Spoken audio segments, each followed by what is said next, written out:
dhe në drejtimin drejt Lizës, drejt Surrel, drejt asaj zone, gjerë tek kodra e Prisit dhe këtej, e ka patur të hapur, po thuaj, fare.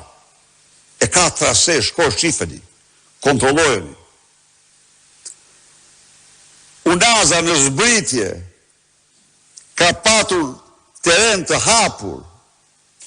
Megjithatë, këto pjesë, pikërisht këto 17 kilometra, kanë kushtuar në vend të totalit prej zbashku me ato shpenzura me parë prej 200 milion euro, ka kushtuar 450 milion euro.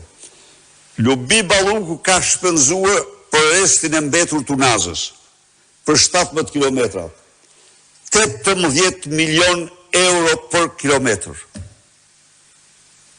18 milion mesatarja. Një vjedh nuk ka rrugë në botë që të ketë të çmime. Ndaj dhe Unaza e madhe është vjedhja e madhe Rama Balluku. Nuk ka gjë më të turpshme se të shkosh në gjykatë kushtetuese të bësh presione nga më primitivet.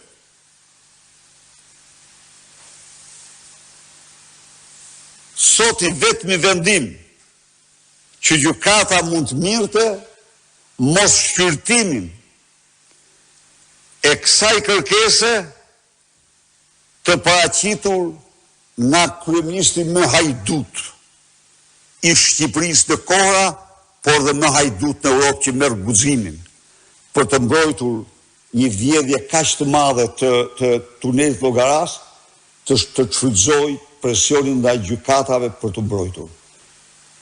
Edi Rama duhet jap me urgjencë dorëheqjen. Belinda Balluku është bashkëfajtore, por Edi Rama është më kryesori në vjedhjet e saj. Kjo mi zgjidh problemet. Shkohet pyesni ju gazetarët, Arben Ahmetajn dhe Damian Gjiknurin.